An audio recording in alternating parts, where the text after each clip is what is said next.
In this video, I'm going to show you just how easy it is to get started selling private label products on Amazon FBA and the 3 things that you need to have set up before you get started. Hey there people on the internet, my name is Joseph Bobadilla and I live in Australia and have just started this year selling private label products on Amazon USA, and I want to show you just how easy it is to get started yourself. The first thing you need to do is to decide on what Amazon marketplace you want to sell in.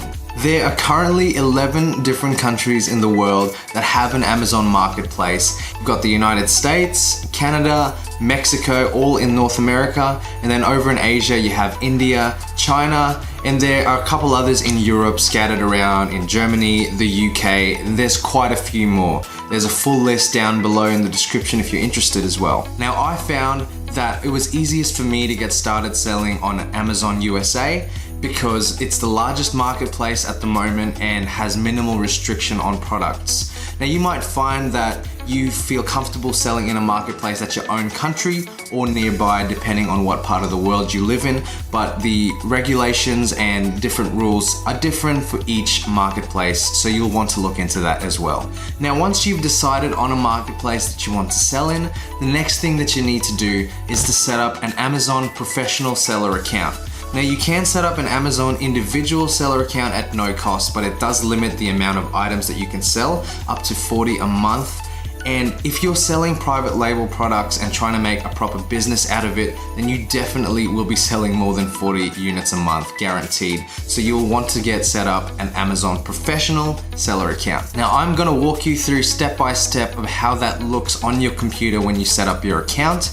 But before that, you need to ensure that you have the following things ready. Firstly, you need to make sure that you're at least 18, otherwise you will need to use your parents' details in order to get set up. Now secondly, it's easiest to start selling if you live in one of the 102 approved seller countries that are listed on Amazon's website.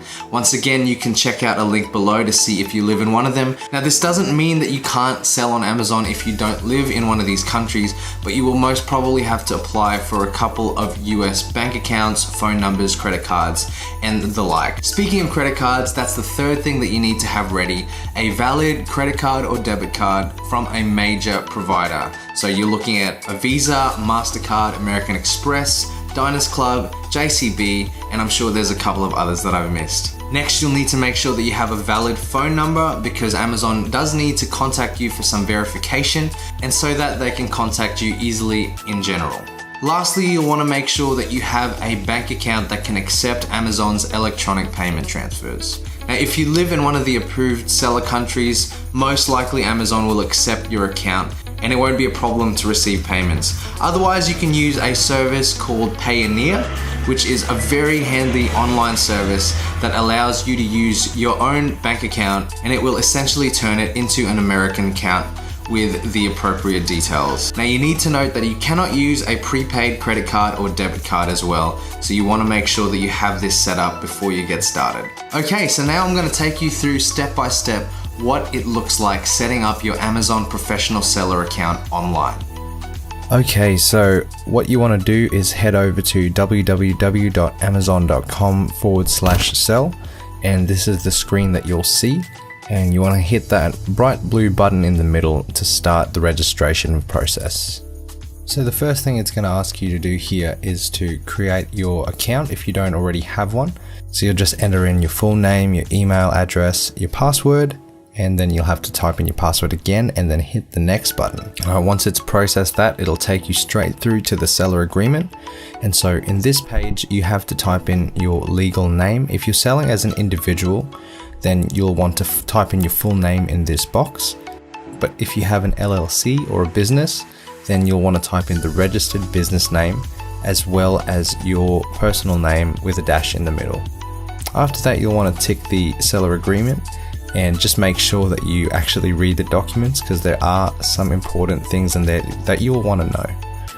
So once you've done that, you hit the next button again, and now you'll have the opportunity to fill out your seller information. So in this page, you'll type in your address, and so I'll fill in my details right now and make sure it's all blurred out. Then it'll then ask you here to choose a unique business display name. Now this doesn't have to be an actual legal entity name. This is basically the display name that distinguishes all the different sellers from each other, and you can change this at any time. So I'm going to pick something that I hope is free just for the sake of this demonstration. I'm going to call it Not So Random Products, and it looks like it is free. So perfect, we'll keep moving on. So if you have a website here, you can type that in. As it says, it's optional, you don't have to do that. And what I'm going to do now is verify my phone number, and it's the only way to move forward in the application process. I found that calling is quite quick and reliable. It's an automated voice message, and you have to just enter the PIN that comes onto the screen into your phone, and it'll automatically take you through to the next phase. And I'm sure that SMS works in a similar fashion, but it should be a fairly painless process. So I'll do that now and move on to the next section. So I'm all verified and can keep going. So as you can see, it's asking here for my billing method. And because I'm in Australia, which is one of the verified countries that is allowed to sell on Amazon, I am allowed to use my own Australian credit card here. So I'll type in those details and make sure to blur it out so no one can use my card to do some shopping. And now once that's done, I can enter in my deposit method information. So this is basically where Amazon will deposit all the payments from your sales. And you can see the default is the United States, but you can change that to one of the countries that's accepted.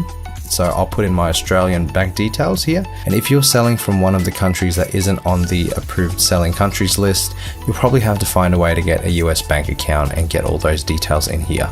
We'll accept all the terms and conditions. If you live in another country outside the US, your payment will be converted automatically based on the exchange rate at the time. And now this next step is where we provide tax information.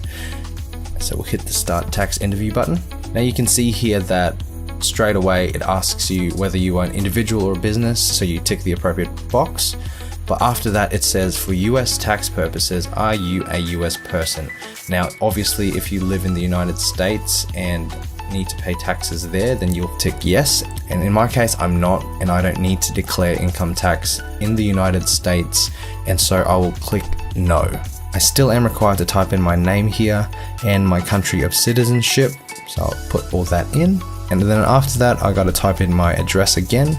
And then it says here, do you consent to provide an electronic signature for this IRS form? And I'll say yes, otherwise there's no way you can proceed.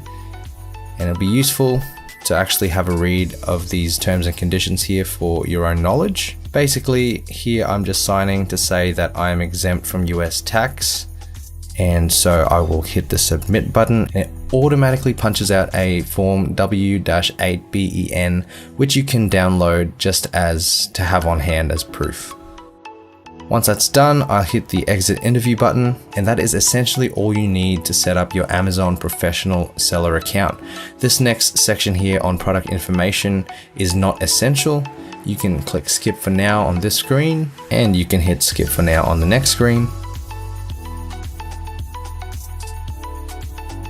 And voila, you are done. And this here is the Amazon Seller Central, where you'll do a lot of your back-end work.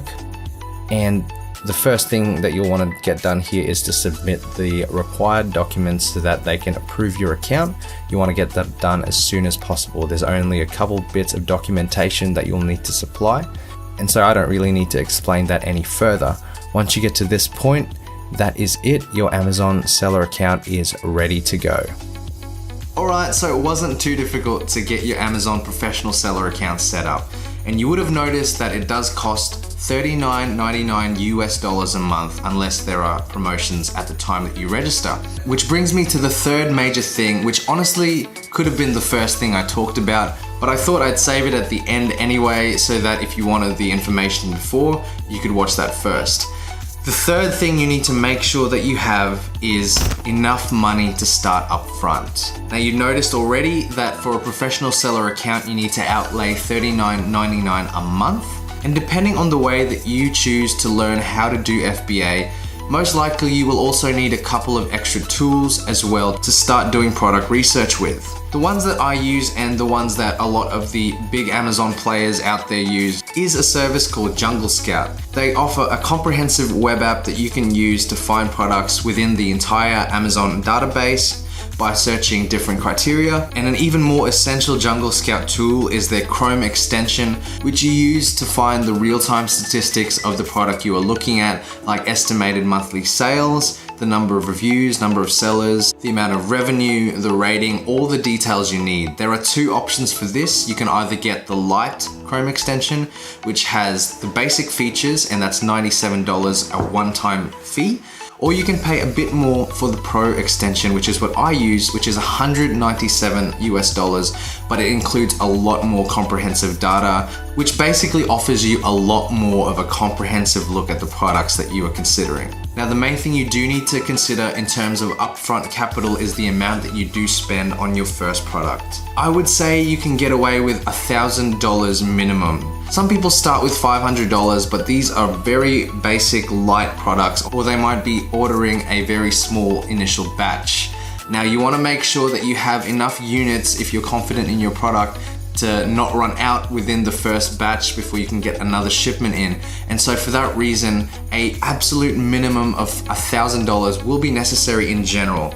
The average that I've seen people do spend is around $2,000, and that includes the cost of your products and the cost of shipping them to Amazon, as well as the inherent Amazon fees that they have for using the FBA service. Every product has a differing Amazon FBA fee depending on their weight, size, and a couple of other factors. So in general, you'll need to consider whether you have at least $1,000 to $2,000 to spend upfront for your first product shipment. Don't let that scare you off, guys. If you don't have that much capital to start off with, you can still get a bit of the feel for Amazon by doing retail arbitrage, which is finding cheap products in store or in different online stores, and then basically selling them for more on Amazon on your own, so flipping them for more profit. That's a great way to get started and build towards that $1,000 to $2,000 that you need to start your first private label product. If you have basically no money, I would recommend that you look into affiliate marketing to start off with, because you don't really need any capital upfront to start earning affiliate commissions. A bonus tip that I will throw in is to get into a course for Amazon FBA. There are a lot around, and they range from different price ranges depending on where you get the courses. I personally did Tanner J. Fox's course, and the link for that is in the description below. It helped me get started selling on Amazon within a month. And if you don't have that much time to do your own research on YouTube and Google, I would definitely recommend this course, as it gets you started in a couple of hours, and you don't have to worry about collecting all the information yourself. It's all in a ready to go, simple and comprehensive package. You don't have to get that one. There are stacks of other courses online on Amazon FBA. It's just the one that I personally used and have found some success with already. Other things to consider are your business structures, like LLCs for the people who live in the States, and for people who live in other countries, your countries will have their own sets of company business structures, and that's another video for another time. So that's all you really need to get started and registered to sell on Amazon.